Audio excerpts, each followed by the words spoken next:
Hello and welcome to Scott Joplin's most famous 10 works ranked. My name is Corey Hall and I have been a piano teacher now for 40 years. And I would like to offer you in this video a little wisdom that I have gained through this 40 years as a piano teacher. I have also been playing the piano for over 50 years. About 53 years, probably right now as I speak. And so in this video, it will be very interesting. You can put in your own opinions here in the comments below. And if you are a student or a teacher, you can have a little fun with this video by making your own list. And so let me put on the screen here what we're going to do. So the objective is to rank Joplin's 10 most famous works from least good to best. Okay, remember, these are all great works. So there's no bad works. We're just going to try to rank them from the bottom to the top. What I would consider the 10 most famous or popular works are in order of publication. And I list them here. So let's name these. Maple Leaf Rag from 1899, very famous work. Swipey, Cakewalk from 1900.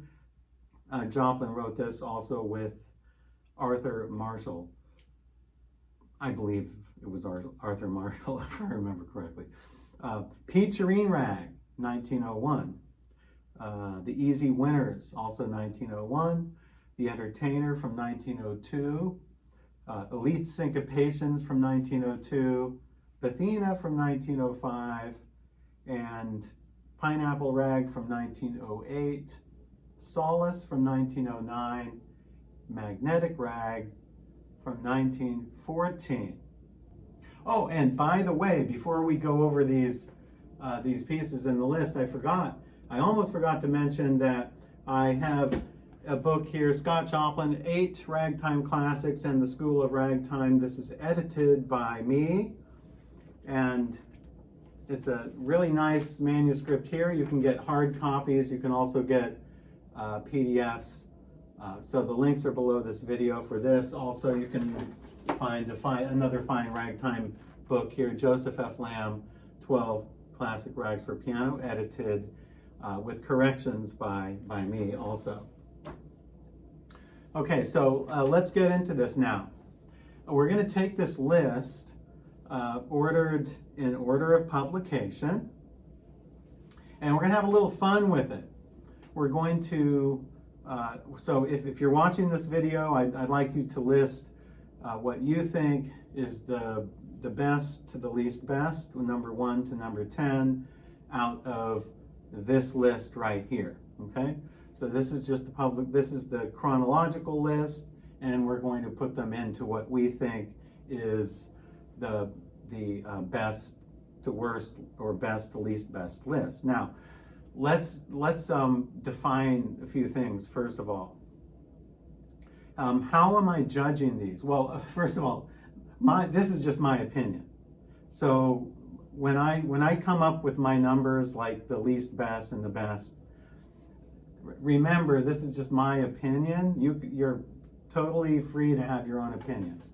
And my opinion might be different in 3 years from now. So it can always vary a little bit, but at least for the sake of this video, I had to take these 10 pieces and arrange them in some sort of order.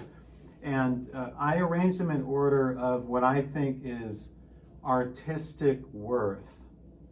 So artistic worth, that's a little bit different. That's a different criteria than if we judged them by popularity. So we're not historical significance. For example, Maple Leaf Rag was the top-selling rag. You know, it was the first rag to sell over 1 million copies, and so historically, Maple Leaf Rag should be number 1. But we have to ask ourselves: is rated with all these other 9 pieces, is Maple Leaf Rag, from an artistic point of view, number one? Well, I don't know. We don't know yet because we haven't done our list. But so you want to try to organize these in order of what you think is absolute artistic worth.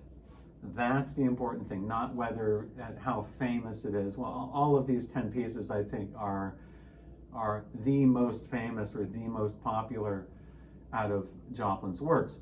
And you've probably guessed it, but I'm going to have some videos coming up where I will rate other Joplin works. So that's why I wanted to just take these famous ones, do these separately, and then I'll come back and we'll have fun with some of Joplin's other works, sort of organizing them in order of greatness. So let's attempt now to arrange these pieces in order from least good to best. Number 10, I rate Swipey, Swipey Cakewalk from the year 1900. And yes, it is with Arthur Marshall. Scott Joplin and Arthur Marshall composed this masterpiece of a rag at the turn of the 20th century. And it is a delightful little piece. You've probably heard it before if you're familiar with Joplin.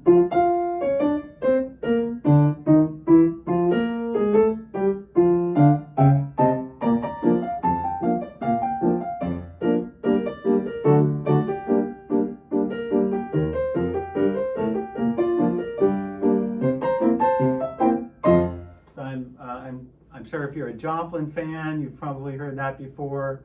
This is one of the first rags I learned as a young person. I was probably around 11 or 12 when I started to get into this kind of music. I've always loved Swipey. In fact, I'm still playing from the book that I still had when I was very young. It has sentimental value. So I've always loved Swipey. It's always been a favorite of mine. I'm never sick of it. It always brings me joy to hear. But why is it number 10? Why do I rate it so low? Well, you have to put it somewhere. Also, if you're a piano teacher or student, remember that Swipey is probably the one of the two least difficult works by Joplin. So if you want to play ragtime and you want a first ragtime piece in its original form, not a watered down or easy version, Swipey is a perfect piece for you. It's less difficult than almost all other Joplin rags. I highly recommend it if you are an intermediate level piano student. Okay, let's go to number 9. Number 9, Peacherine Rag. All right, Peacherine Rag. Peacherine Rag is another one of my favorites, one of the ones that I learned when I was very young, around 11 or 12 years old. And Peacherine Rag, which I can never find. Oh, there it is. Peacherine Rag is another one that I would rate as one of the least difficult rags. So Peacherine Rag and Swipey are almost always the first two rags that I give piano students. I do not give Maple Leaf Rag or the Entertainer. Those come later. Those are a little more difficult, actually. So I think Peacherine Rag, except it has a little challenging trio section here with four flats, and it's the one that goes.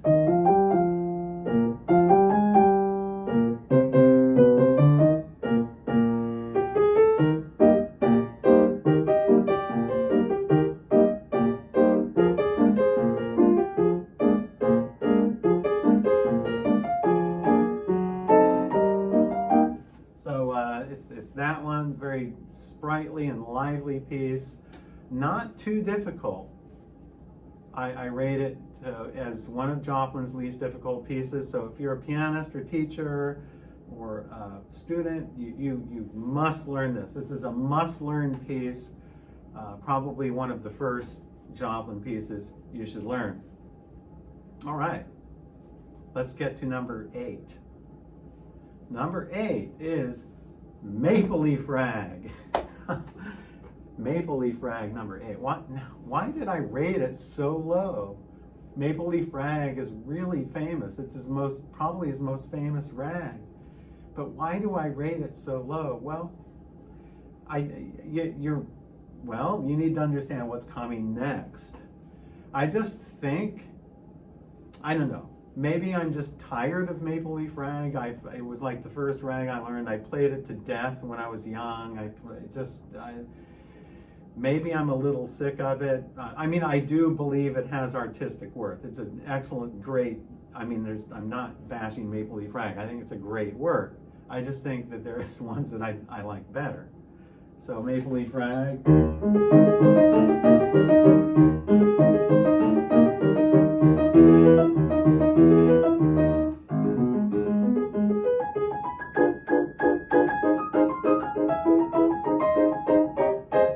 Maple Leaf Rag, one of Joplin's fastest rags. So also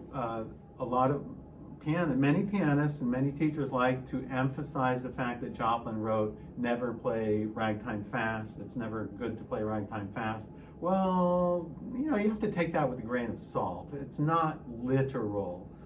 So not all rags are slow necessarily. And if I were to judge Maple Leaf Rag in terms of tempo, I would probably put it at the top. So, that's actually a topic maybe another video I might do is tempo of rags. I think that Maple Leaf Rag deserves musically to be about Joplin's fastest rag. So if you had to assign a fastest tempo to any of Joplin's rags, it would probably go to Maple Leaf Rag, deservedly, because the music requires that. Maple Leaf Rag would not sound very good if played at a more majestic kind of pace. That's for other rags. Other rags sound better that way. I don't think Maple Leaf Rag does. So Maple Leaf Rag is a really it's a great fun piece to play. Not easy if you play it up to tempo. I think my tempo is 96 per quarter note. If you want to play a nice lively march tempo for that. So let's go to number 7. Number 7, The Entertainer. Okay, another famous one. And The Entertainer I would rate probably around the same difficulty as Maple Leaf Rag. The Entertainer, we all know it.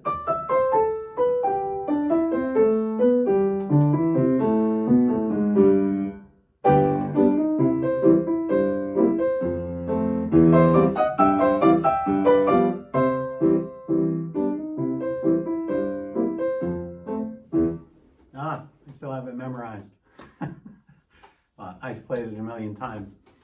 I still love The Entertainer. I still love it. It's such a great piece. It's a delight to play. But I have to rate it at number 7 because there's just pieces that I think I like better than The Entertainer, and those are coming up. But just to talk a little more about The Entertainer, it's a great piece to work on if you're an upper intermediate level student. But it's not easy, and it's because there's a lot of white keys and a lot of stretches with octaves with thirds in it, which is not very easy to do. It's a difficult technique. So The Entertainer is one of Joplin's, probably I would rate it as one of Joplin's more difficult works. I think to play it well, I think The Entertainer is probably even more difficult than Maple Leaf Rag. I think Maple Leaf Rag is more like a showpiece. The Entertainer is more, I guess, artistic, less like a showpiece and more like a work of art. I think if I had to classify it, Maple Leaf Rag is more, I guess, to use a really bad term, more sort of honky-tonkish, but I don't like that term. But, in Maple Leaf Rag, I would classify as more fun, upbeat, less serious. The Entertainer is a little more serious. I think it deserves to have a slower tempo. So I would never play I would never play the Entertainer as fast as Maple Leaf Rag, unless it's a practice tempo. And I just think that those are so different in character that, you know, Maple Leaf Rag must be faster than the Entertainer. It just, they don't work at the same speed. You know, if you try to play them at the same speed, either one is too fast or one is too slow. So I think the proper hierarchy is Maple Leaf Rag is here, the Entertainer is about here. So I think the Entertainer works best at a moderate tempo, and even it sounds good at a rather slow tempo, like the tempo that Joshua Rifkin recorded it at in his famous recording, which is a nice tempo. It's a little slow, but if done well at a slow tempo, the Entertainer sounds fine. But I don't necessarily think it needs to be so slow, but it's definitely not as fast as Maple Leaf Rag. Okay, let's go on to number 6. I rate number 6, Elite Syncopations. All right, yes, Elite Syncopations. I've always loved Elite Syncopations.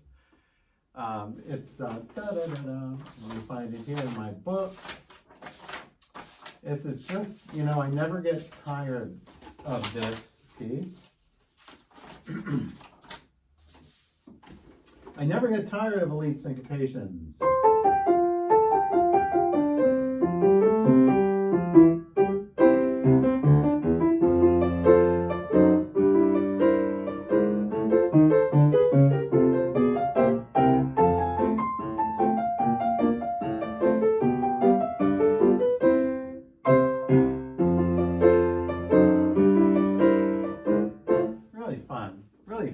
Fun piece. And the reason why it's called Elite Syncopations is because the last section is syncopated, I think, more than Joplin ever syncopated anything. So it has this very fun syncopated, by the way, a syncopation is an accent on a non-accented beat. So it's these sort of offbeat accents. Those are syncopations, if you don't know what one is. So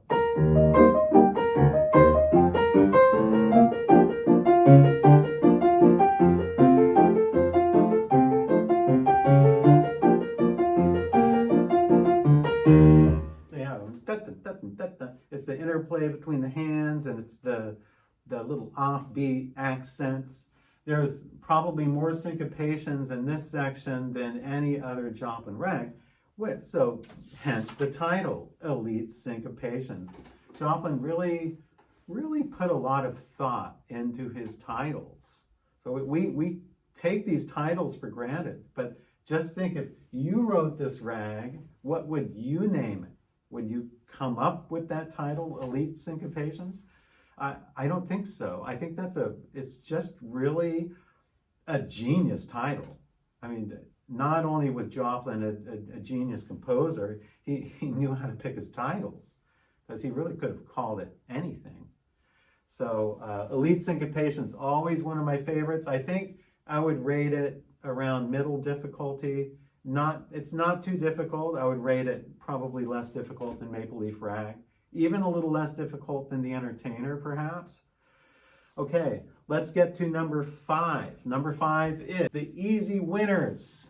The Easy Winners. I've always loved the Easy Winners. And I've loved it so much that I rate it better than Swipey, Peacherine Rag, Maple Leaf Rag, the Entertainer, and Elite Syncopations. So I rate the Easy Winners pretty high up. There's only 4 pieces I would rate better than the Easy Winners. So the Easy Winners is...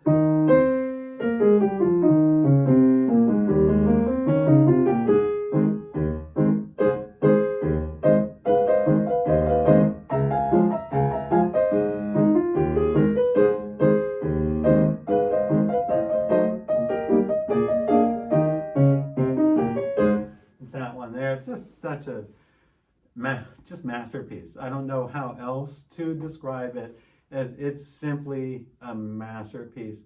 It's just, you know, look at the B section. Listen to the melody. we starts.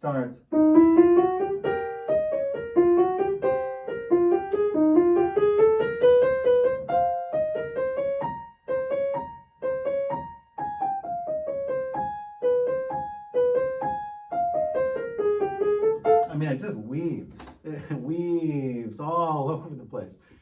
It's just such a beautiful melody, and it's such an inspired melody. I love the easy winners, but unfortunately, there's even pieces better than the easy winners, I think, in terms of Joplin's output.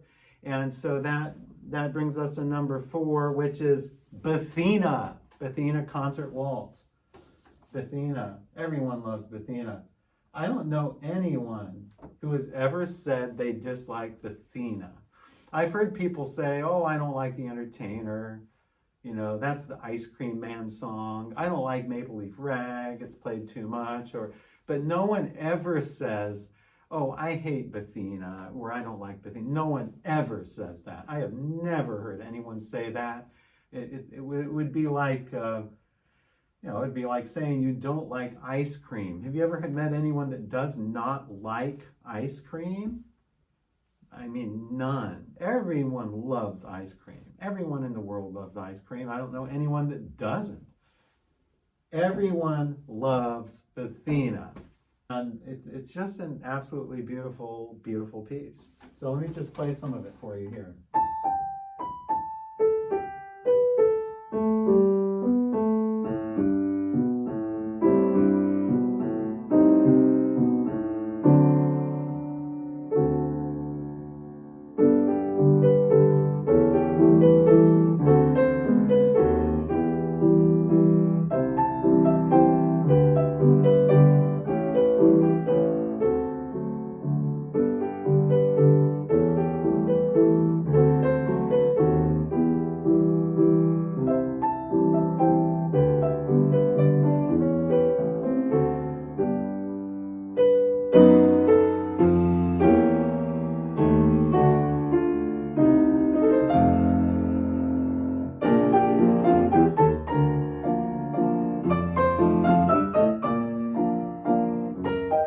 Goes on and on. I wanted to get to the next section because I wanted to play that little transition for you. It's just a genius transition, the way that Joplin modulates to the new key.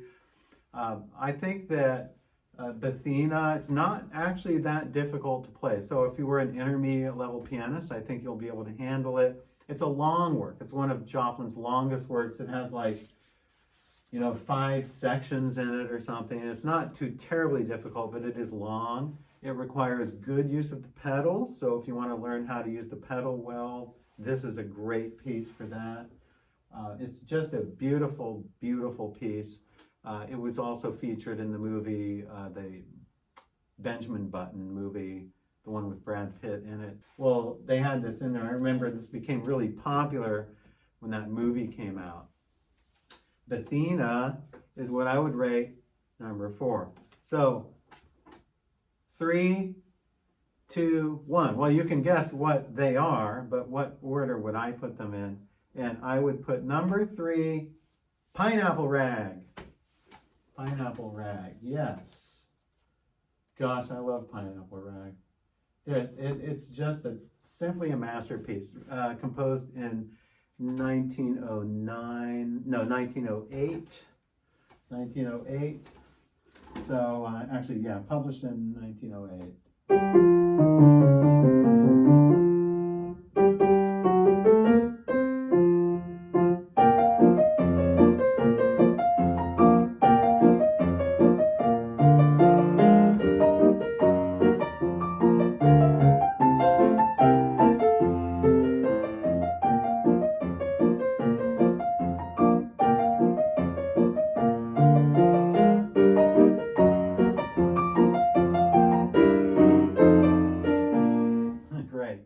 Great. And then the next part, I gotta play a little of that.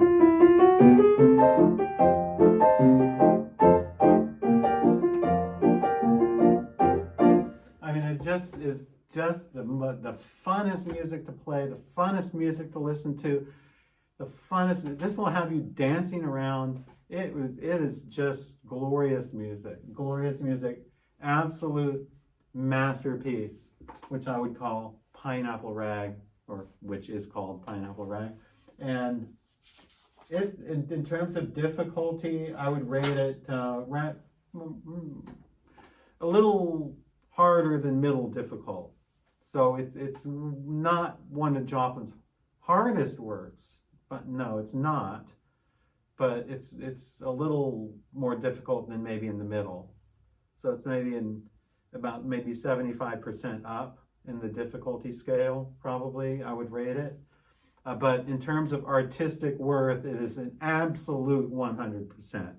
So definitely Pineapple Rag. I have never gotten sick of Pineapple Rag. I've played this piece for, I don't know, 40 years or something, and I've never become tired of it.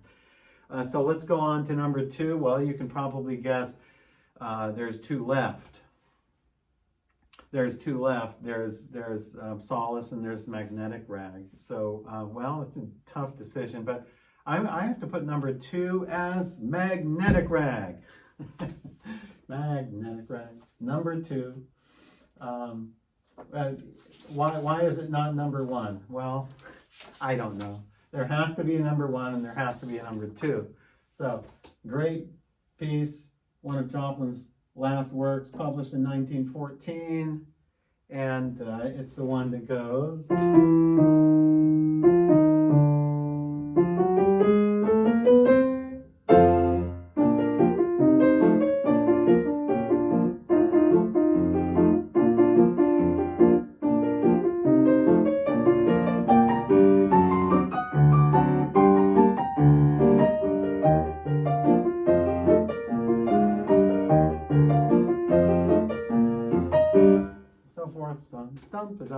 So fun to play.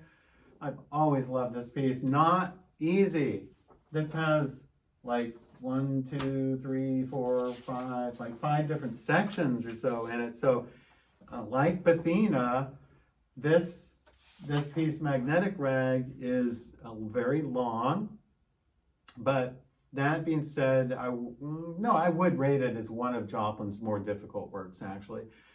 There are sections, maybe parts of it that are not, but in general, I would rate it Magnetic Rag up there and probably the top 90% of difficulty in Joplin's works. And in terms of artistic worth, an absolute 100% for Magnetic Rag. Everyone loves Magnetic Rag too. I haven't met anyone that doesn't like it. And that brings us to number 1, which you've guessed it already, is Solace. Solace. Solace is the one, it's called a nickname, or has the subtitle, A Mexican Serenade. A Mexican Serenade. Now, why did Joplin call it that? Well, he uses a rhythm in it that's known in music as the habanera rhythm. The habanera rhythm. And if you think of Bizet's Carmen, you know, I'm trying to sound it.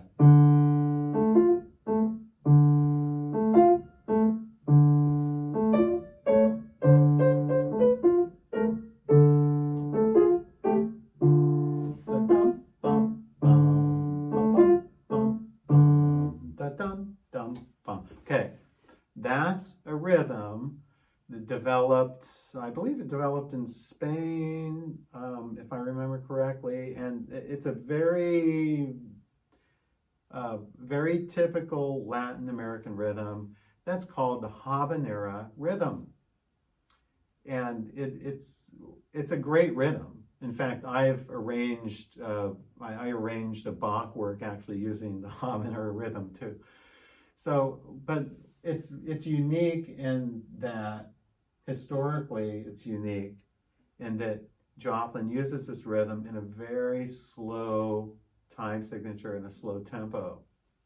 It's in 2/4 time, and he says very slow march time. So I would rate Solace as probably Joplin's slowest work. Probably his slowest work out of all his works.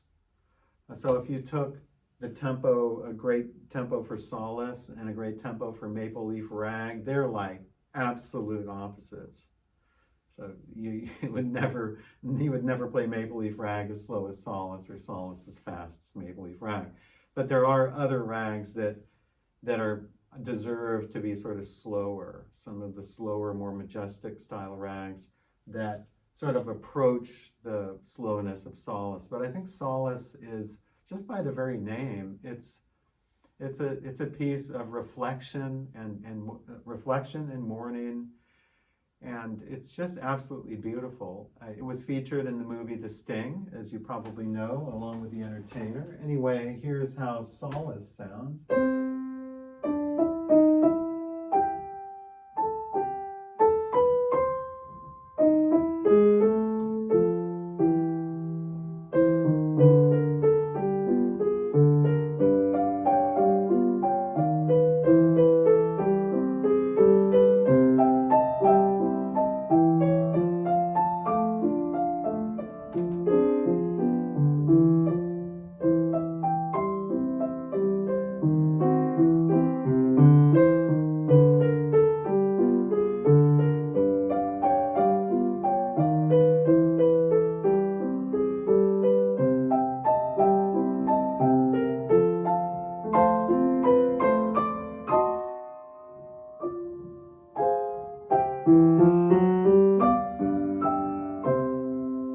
So it's just absolutely beautiful.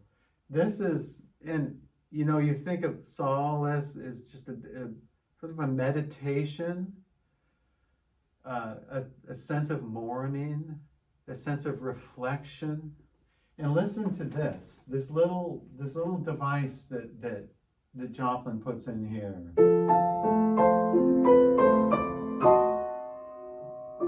Ooh, listen. He has a little accent there, and then it should decrescendo. So if you're a pianist, do not ever do this.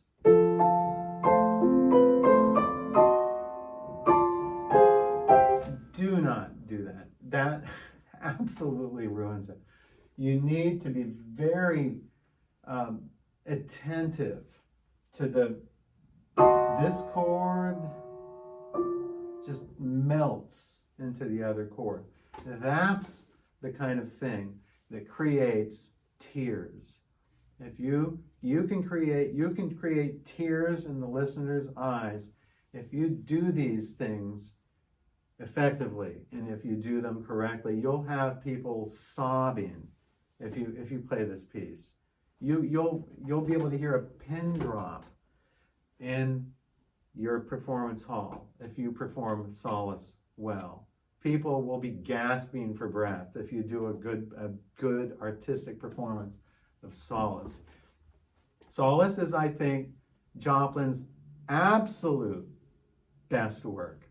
Absolute best. Out of all of Joplin's works, I would rate Solace. And artistically and historically, and the fact that he's experimenting with another rhythm, a Latin American or a Latin style rhythm. Really unique, very unique in the piano output. So that's what I would rate number one. And in terms of difficulty, it is difficult. I would rate it at the top 90% of Joplin's works in terms of difficulty. One reason is because it requires a lot of pedal.